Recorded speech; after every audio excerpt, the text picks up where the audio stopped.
Welcome back to another episode of Back to the Futures, the official podcast of the Futures League, presented by 78 Sports.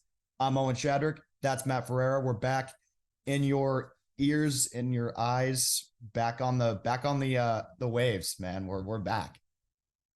We never left. We're always here.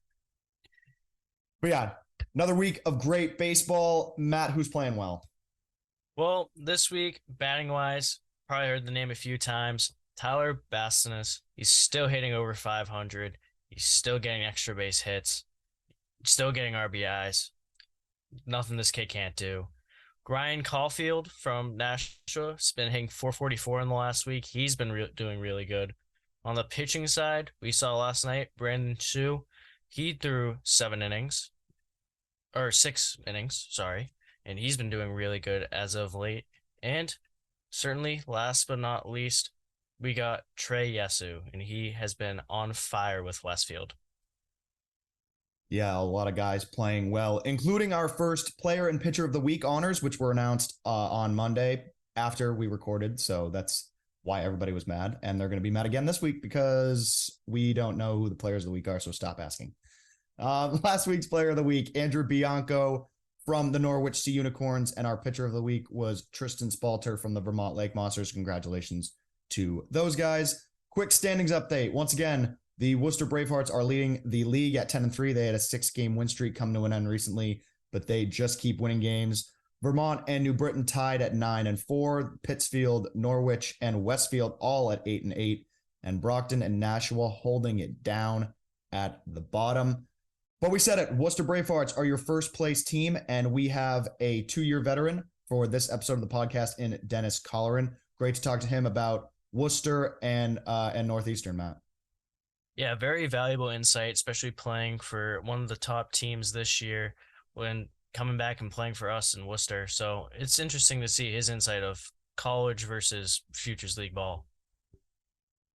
Yeah, he certainly loves it in Worcester and makes that apparent on this podcast. And we are also celebrating this weekend, Adam Keenan weekend on June 9th through 11th. It is his birthday this weekend. Adam, a former Futures League player who passed away due to a rare undiagnosed heart condition called ARVC. The end of the year, we will be awarding players with the Adam Keenan Scholarship Award.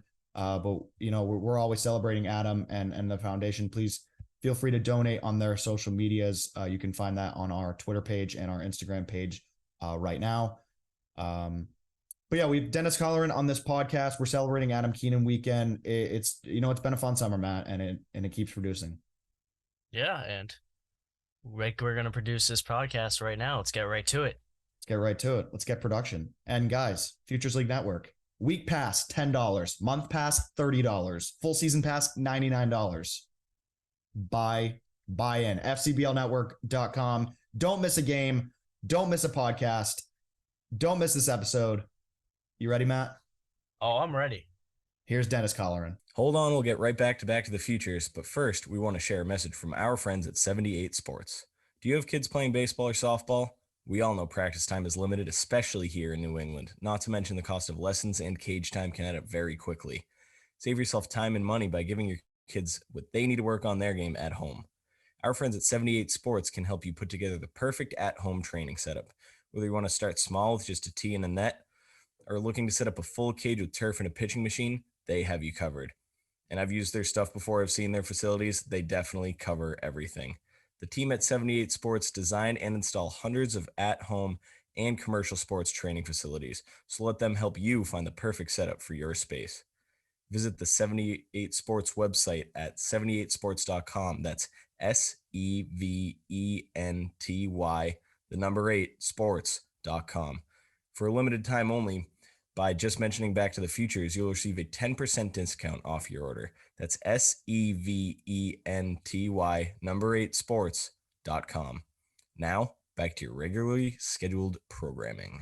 We are honored to be joined by our next guest, who was with the Worcester Bravehearts in 2021, earning himself Top Pro Pitching Prospect Award, but he's back for the 2023 season this summer. It's Dennis Colleran. Dennis, how are you today? I'm good. Thank you for having me. Yeah, of course. And we'll get right into it. I'd mentioned off the top, you are back in Worcester for a second stint with the team. What brought you back to Worcester this season? Back in 2021, it was just such a great experience. I mean, I love the atmosphere. You know, every Friday it's always packed. Even on the days where they're not doing promotions, you always get a good crowd. Not only that, I mean, I love Dion. He's a great coach, and also, Worcester's. It's a great place to be. I just love the Bravehearts. It's always a good time there. It is always a good time for sure. And this season, we've seen you in 4 games. You've already gotten 2 saves. You struck out 6. How do you feel so far to start the season? Feel good. I was a little bit worried my control was not going to be where it needed to be, but um, just what I was told was by everyone who told me right when you come back from Tommy John surgery, you just need to stay calm on the mound. Don't get too jacked up, because if you get too jacked up and you're trying to throw the ball really hard, you're not going to be throwing strikes. And that's the big thing I've been, trying to focus on, is just keeping it in the zone, working on my secondaries, and just trying to get ready for the Northeastern season coming up. For sure. And your success is not the only thing. Your team has had great success so far. You guys just came off a 6 game win streak and you're in first place right now. How's the chemistry been in the locker room so far? I mean, everyone's really close. The first day I was there, meeting everyone, shaking everyone's hand, I think we really clicked very, very fast. And, we were able to have a great time, doing anything, whether it's, playing, go fish in the locker room, or just, celebrating every single thing that happens on the field. We're doing a really good job at that. And you talked about clicking fast, and Tyler Bassness is hitting over 500 this year. He had another 3 hits last night. Yeah. He has had an insane start to this season. What's it been like to see that from him, and how's he been handling it? I mean, he's one of those guys. He goes out there, he gets the job done.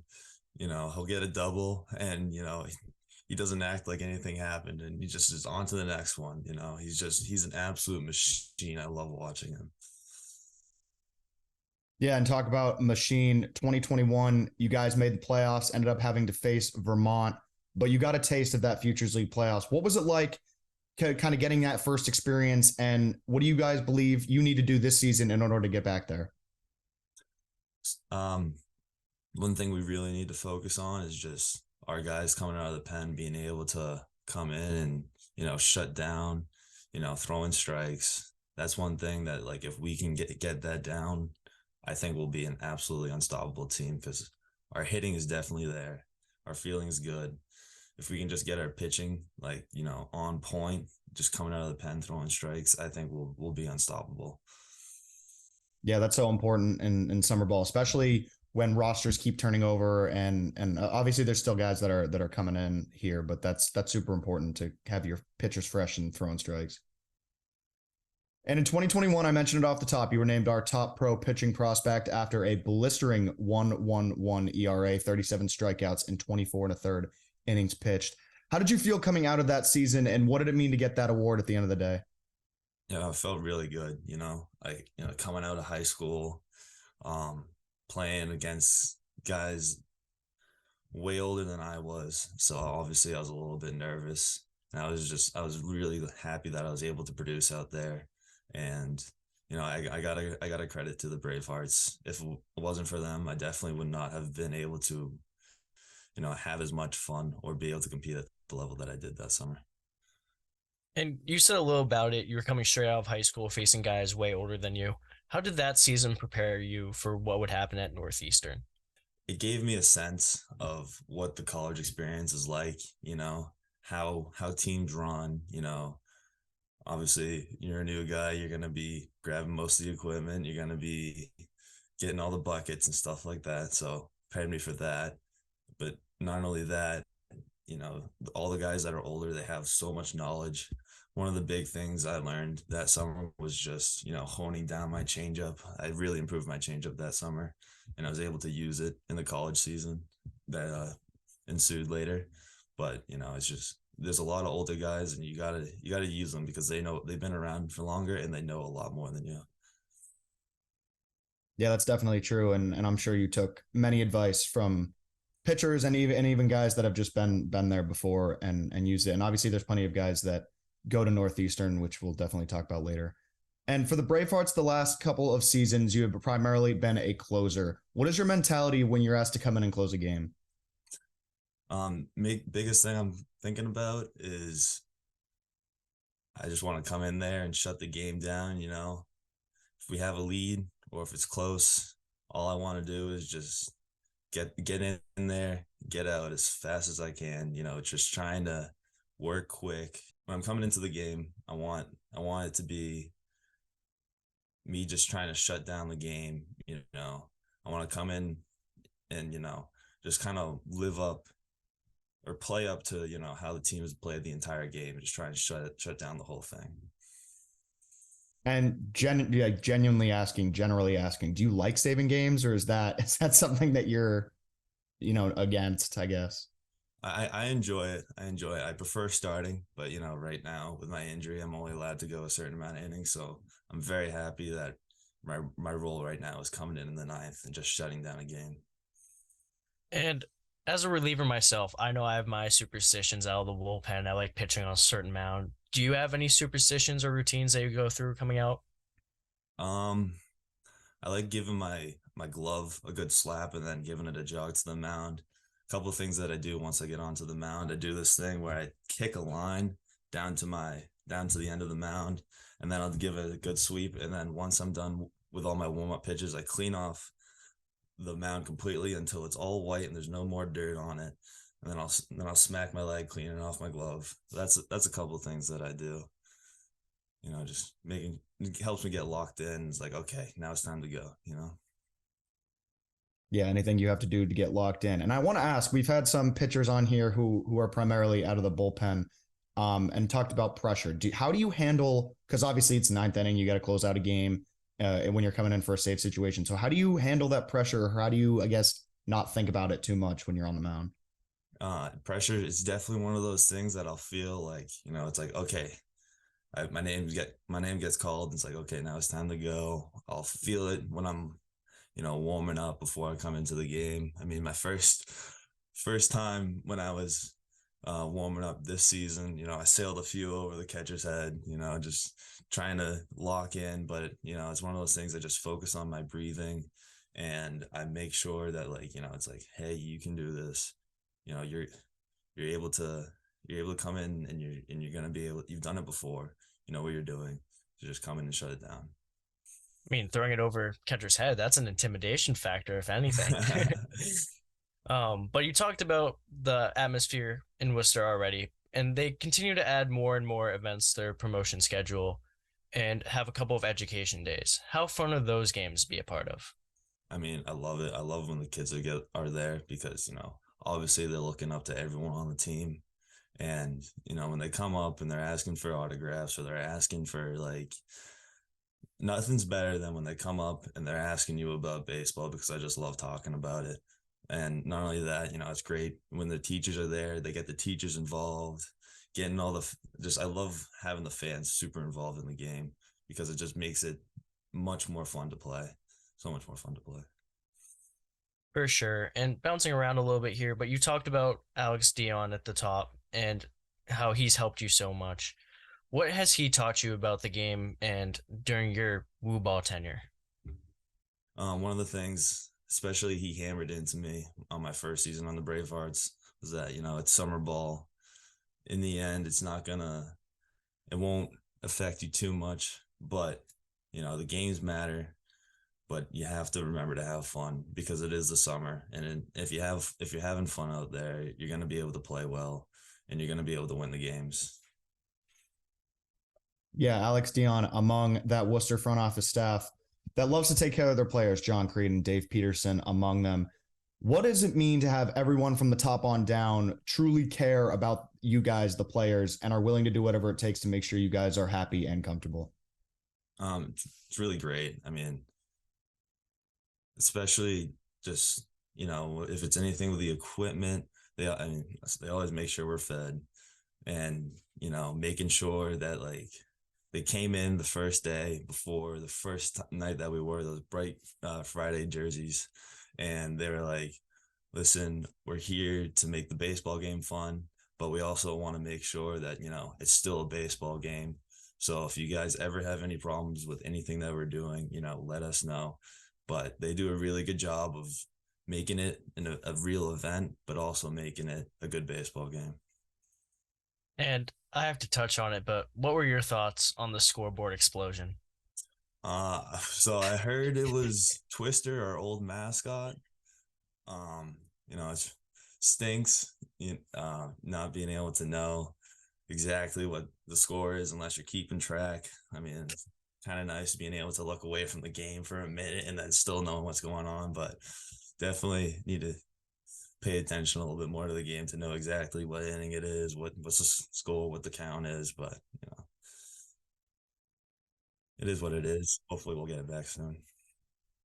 I thought it was just you guys kept scoring runs and more runs so that the scoreboard just couldn't compute anymore. Yeah, that also could have been it. Before we return to Back to the Futures, we want to share a message from our friends at Zorian Bat Company. Rob Zorian started the company, Zorian Bat Company, in 2003, literally out of the trunk of his car in Davie, Florida. Within 2 years, he was selling his wood bat line to Major League Baseball and continues to manufacture the highest grade wood bats for Little League all the way up to the majors. Rob Zorian, founder and president of Zorian, says, I started the company in 2003 to service all baseball players in the United States and beyond. And after 19 years, our mission has not changed. We are very excited to have the opportunity to work with the Futures League and wish all of our players and coaches a healthy and successful season ahead. For more information about Zorian, visit their website, zorianbats.com. Zorian, America's baseball brand. Now, back to the Futures. And transitioning from Worcester to Northeastern, you guys had an incredible year going 44-16. You were in the top 25 numerous times during the season, and you guys earned a tournament bid. We're going to get into the specifics about your injury and things like that, but what did it mean for you and the team to be selected to the NCAA tournament? I mean, it was great. We had going into the season, we knew we just had a lot of really good guys on the team. And one thing that we really focused on before coming into the season was making sure that we were really gelled together as a team. And, that really helped us. If we would go down, we would lose a game. We were really able to come back to the next game and just, fire all cylinders and win that one. Like we wouldn't stay on a loss. We were able to go on to the next one. And it was also just really nice. Our seniors, they were really good leaders. We had Danny Cross and we had Spencer Smith. We had Nick Davis. They were able to really, lead us in the right direction and help us, be the team that we were, being able to get a tournament bid. That's something really special. Yeah, you guys certainly had a special season, and it was fun to watch from the outside looking in. And we mentioned it, you've mentioned it. Unfortunately, last season you were out with after having Tommy John surgery. What was it like finding out that you needed Tommy John, and what emotions were running through your head at the time? So first day that I was injured happened at Bryant on April 20th. And it was one of those things I was like, no way this just happened to me. No way.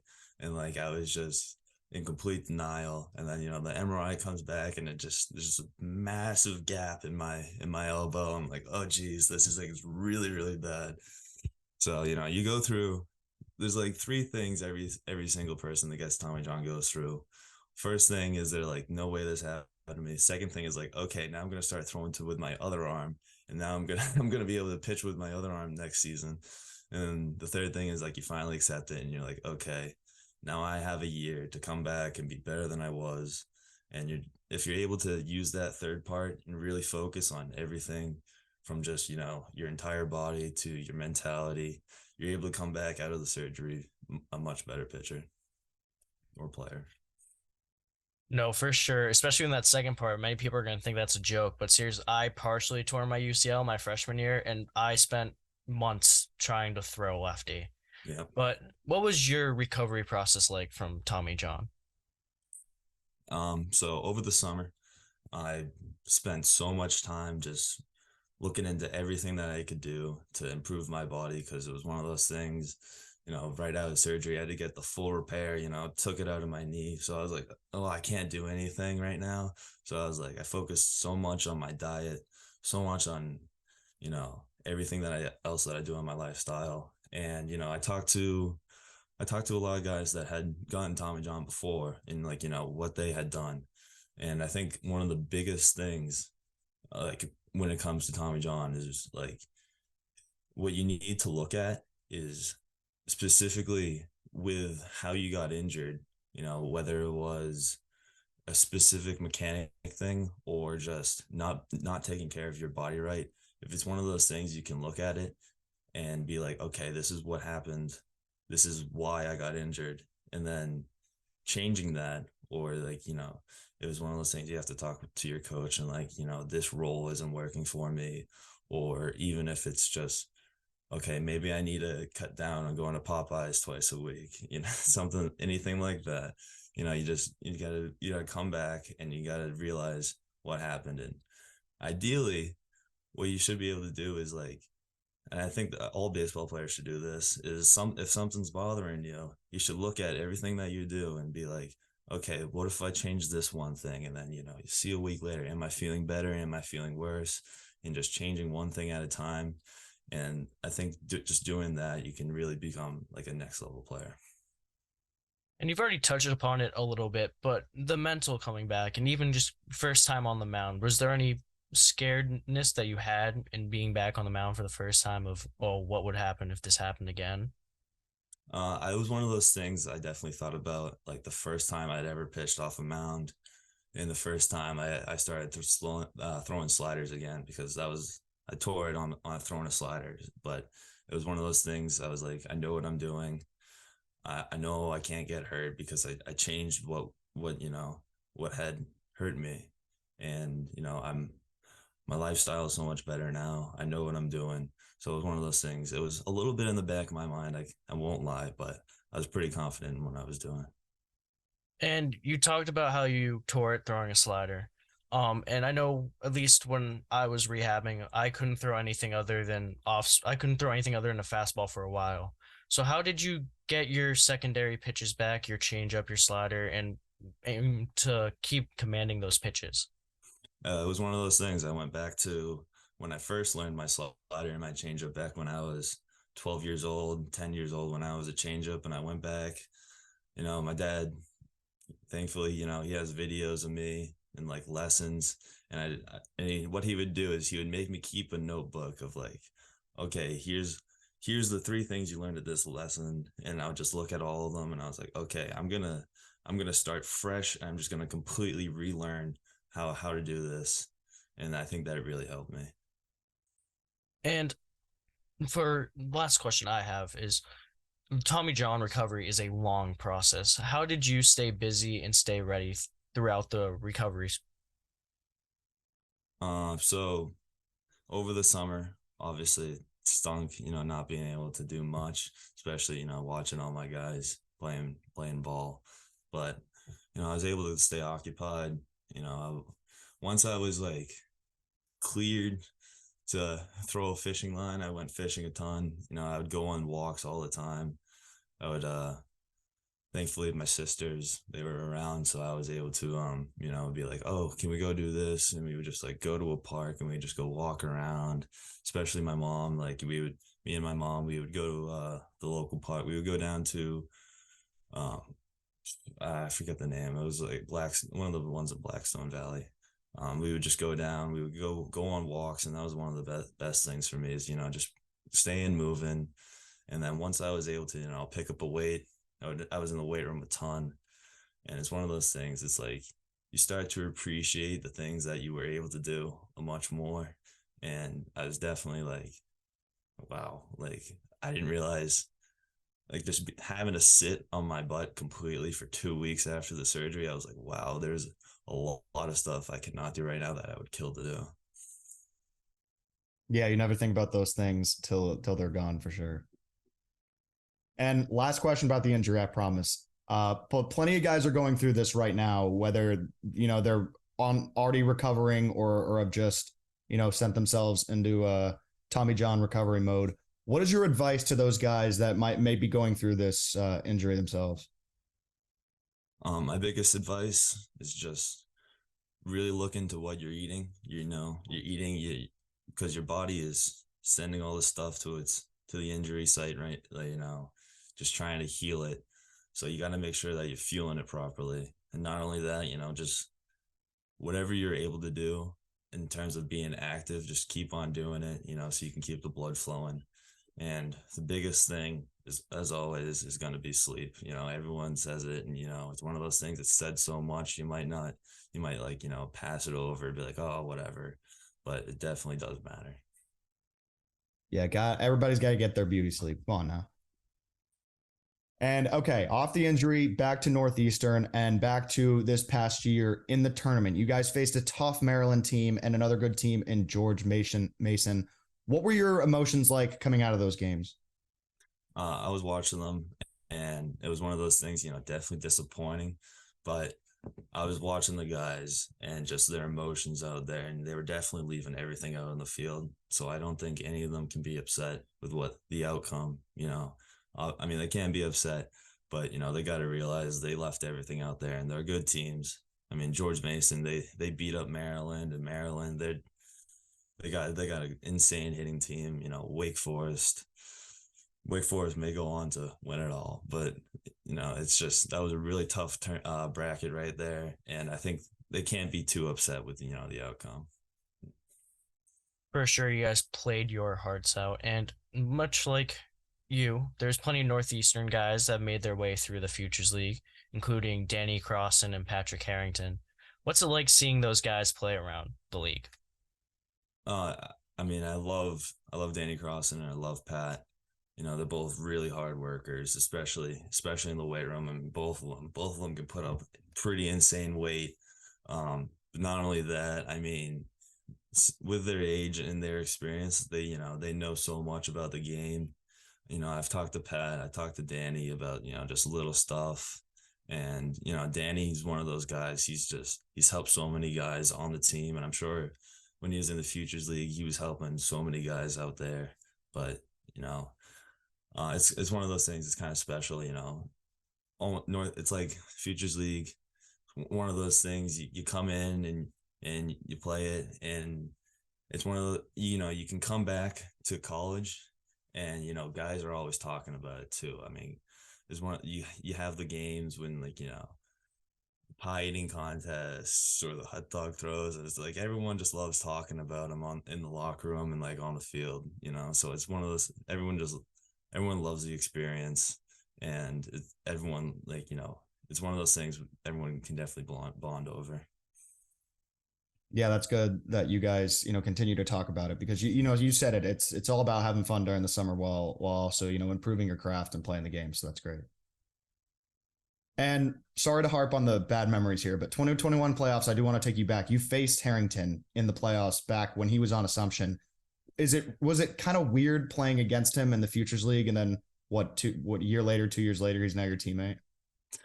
It was it was one of the first things that we had talked about.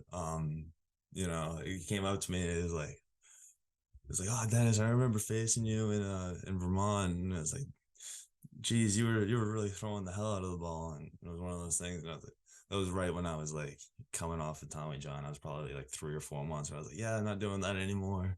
But anytime we face each other, it's one of those good things. I love facing someone, and then if you're able to catch up with them later in life, just being able to, I love talking about it, and like just talking about baseball and everything that happened during the game. He had a really good outing that day. Felt like I did pretty good that day, but it was definitely a cool experience. And another former Future League player that was just named a freshman All-American, and Cam Maldonado. What was it like to see him play so well and earn that honor this season? Cam's a great guy. I love Cam. Very quiet, but he reminds me a lot of like Bastunas, where he just he gets the job done, and it's like not a lot of emotion there, but it's one of those things. He gets in and off the field, and he knows what he's doing. He knows who he is. But Cam, I mean, he's a great player, And, you know, as a freshman, being able to put up the numbers he did, I'm very excited to see what he can do even next year, the year after that. You know, he's going to be one of those guys that can really just make massive strides. Yeah, it's going to be fun to see how you guys develop in the next couple of years at Northeastern. And you guys were not the only New England team to have incredible seasons, as UConn and Boston College both also earned tournament bids. What does it mean to have three major New England schools making the tournament, and what does that say about baseball in this area? You know, it's awesome. Northeast has always been kind of, you know, dumbed down as like, oh, you know, it doesn't really matter, kind of like how hockey is down south or whatever. Like, I remember I went down to the Jupiter Wood Bat tournament, and I was invited to play with a California team, and I was a guest, and they were all Californians. They were all either from California, maybe there's a couple from Arizona or whatever. And they were just, they were like, oh, really? You're from Massachusetts? Like, what the hell's up there? Isn't it snowing all the time? And I was like, yeah, definitely. You know, just keeping my mouth shut, because it's one of those things, you hear it a lot, especially as you move up. You know, you hear like, oh, you're from Mass, you're from Maine, you're from New Hampshire, you're from Connecticut, New York, whatever. It's one of the, you know, it doesn't seem like baseball is really big up here, but I think over the next years, the Northeast is really going to become a powerhouse in terms of baseball. Yeah, and you see guys continue to be developed and get drafted out of not only the Futures League, but you know, out of all these colleges around around New England. So it's great. It's great. And there's no way that you didn't go to those California guys and you were like, oh yeah, ha, ha, ha, and then 1, 2, 3, strike them out. See you later. Yeah, it was a good tournament. It was a lot of fun. It was a lot of fun. Yeah, I'm sure it was. From the guys on the field to your head coach, Mike Glavin has been a staple of Northeastern baseball since he got there in 2015. What has he taught you about the game? Glavin, he's a really good coach. I mean, I committed as a sophomore in high school, so I've known him for a long time, and he's one of the people, you know, he's always checking in on you, making sure you have everything you need. And that's one of the things you need as a coach, is just always checking in on you, making sure that you're good, making sure that you're healthy. And especially after my injury, like he didn't just brush me off, you know, he made sure I was still, you know, able to do stuff with the team. And, you know, he sat me down before this past year, and he was like, listen, I know you're injured, but, you know, I don't want you, you know, just being zoned out the whole season. I want you still, you know, helping the guys, you know, the non-travelers. I want you to help them get better and, you know, just really be a leader. And I think, you know, him telling me that really helped me, like, going into the summer, just like realizing like, okay, like I can't just, you know, put off the summer and be like, oh, I'm injured. I don't need to focus on anything. You know, I really spend a lot of time just thinking about like what I can do to help the team and everything that like they can do. And we've talked a lot about it in this team's breakout season this year. What was his message to the team as you guys kept winning games? Let me think. This might take me a second. It was one of those things. He wanted us to be playing up to the teams that we were playing, and you know, whether it was facing Maryland in a midweek or a series against Indiana State, you know, he wanted us to always be playing to the best of our ability, and you know, not take any game unseriously, because you know, it's always the guys that, you know, you're not thinking about.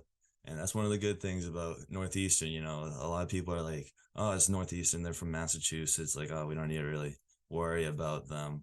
It's like people you don't worry about, they'll sneak up, and then all of a sudden, you know, you're down by 5 or whatever, and you're like, and it's in the 7th inning, and you're like, oh crap, what the heck just happened?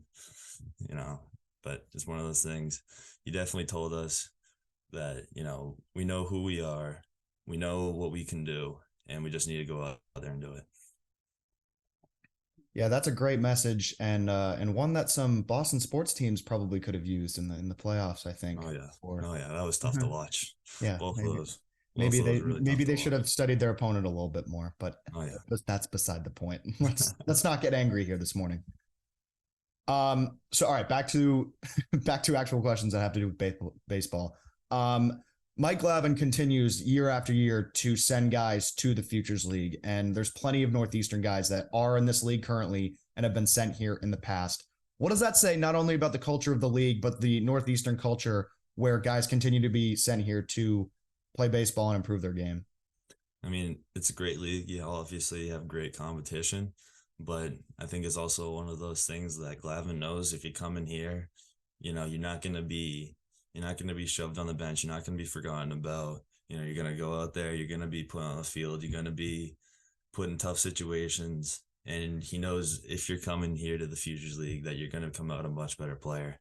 And I think that's why he keeps sending guys here. That's why when I was coming back and I was finally cleared to throw, he was like, "Oh, where do you want to go?" And I was like, "Oh, I want to go back to Worcester. I want to go back there. Go back to Dion." And it was one of those things. Once I decided I want to go there, I texted my buddy Max LeBlanc, who's also on the team right now. He was also there 2021. He was like, "Oh, no way. Like, I would love to go back to Worcester." He texted his coach, and now Max is here now. So it's one of those things. I love the team, and I think Glavin definitely knows the Futures League. It's not one of those leagues that you can come here, the coach is gonna forget about you. Nobody's coming to the games. He knows that you're gonna come out a much better player. Yeah, that's a great message that he sends, and it's good that you're texting guys like, all right, let's get back together, let's do this, let's run it back. That's great to hear. And this season and in seasons past at Northeastern, you guys get the chance to go down to Fenway South and face the Red Sox. What's it like to be able to get that opportunity to go up against big leaguers? Florida is definitely nice in February, being able to get out of the snow, but being able to face big leaguers, I mean, much like I said with older guys, I mean, they know a lot about the game. So if you're able to talk to them, definitely talk to them.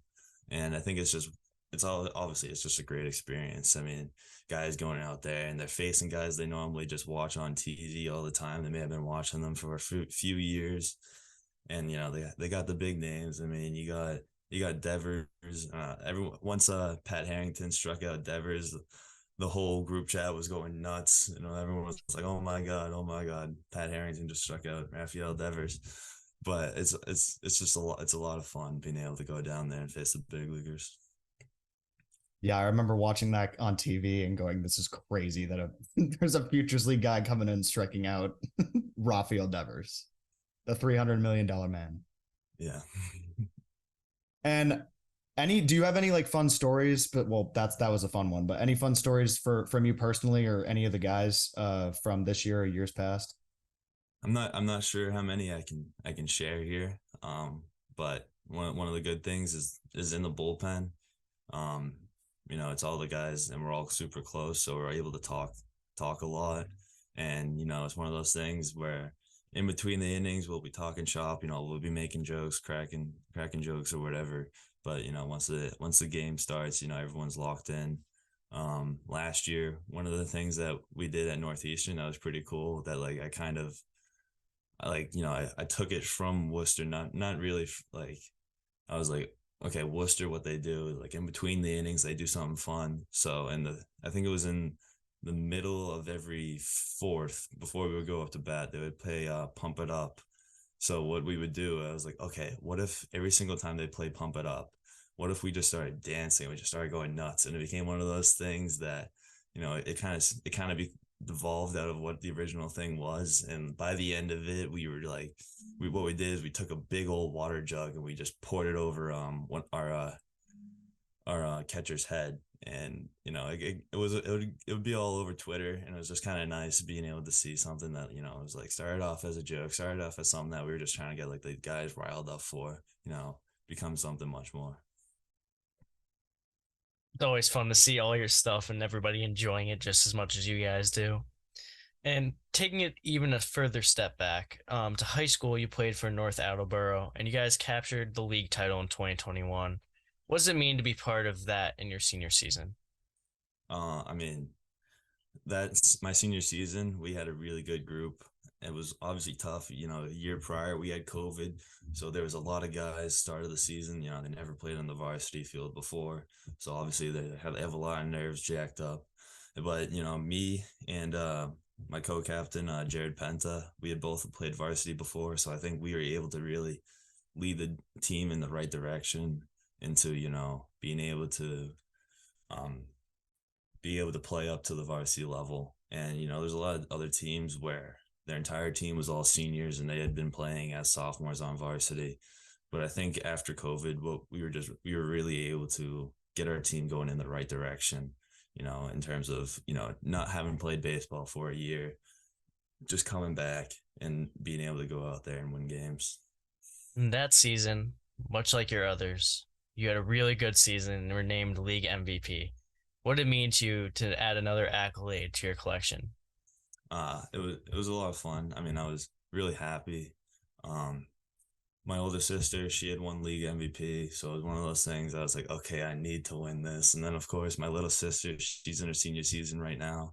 She just won Gatorade Player of the Year for softball and also league MVP. So I think it's really nice. All three of us won league MVP for softball and baseball in our senior seasons. But it was one of I think it was I had a really good group of guys, and if it wasn't for them, I don't think I would have been able to do what I did out there. But yeah, you said it, league MVP, and your sister's getting it too. So I'm sure that added a little motivation for you to get that. Yeah, definitely. So you were also most valuable player in 2019 and 2020. Do you have room for all the trophies you're getting, or is there a specific shelf with your name on it? What's going on there? I would take you down into my basement because, I mean, with me and my siblings, there's a whole wall, and it's one of those things. There's trophies in front of the other one, and my little sister, back when my older sister was playing high school ball, and she got one of her first really big trophies. My little sister takes her little park and rec one and puts it in front of her, and that starts a big fight. But it's definitely cool to see, and we have a we spend in the base, we go in the basement, and that's where all of us will train, we'll do our workouts and stuff, and just having them there, it's kind of just cool to see. But definitely there's not a lot of room down there. But yeah, that's awesome that not only have you had the success that you have, but you're able to see your sisters do so well and continue to also pick up accolades in their game. So that's awesome. And then final question for you, Dennis, you've played, been playing baseball for a while. So this is going to be a tough one for you, but favorite all-time baseball memory? All-time baseball memory.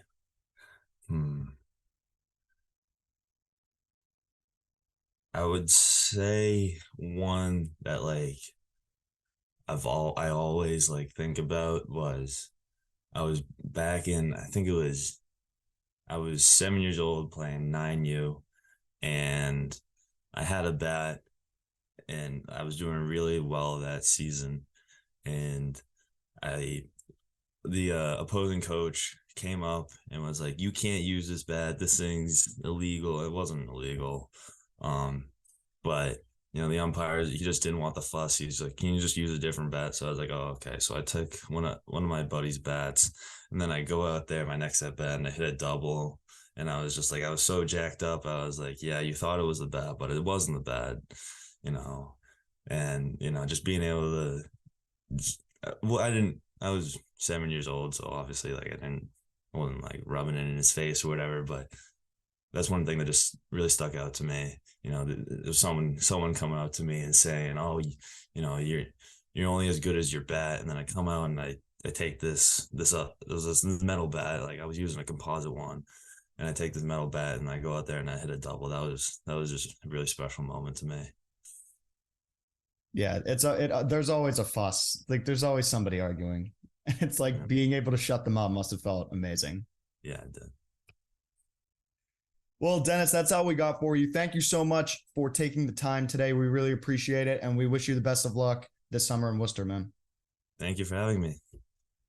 Of course. And this has been Season 7, Episode 3 of Back to the Futures, the official podcast of the Futures League. We have new episodes coming out every Monday. Be sure to subscribe to our podcast. We're on Apple Podcasts, Spotify, SoundCloud, and YouTube. Thanks for tuning in. We'll see everyone soon.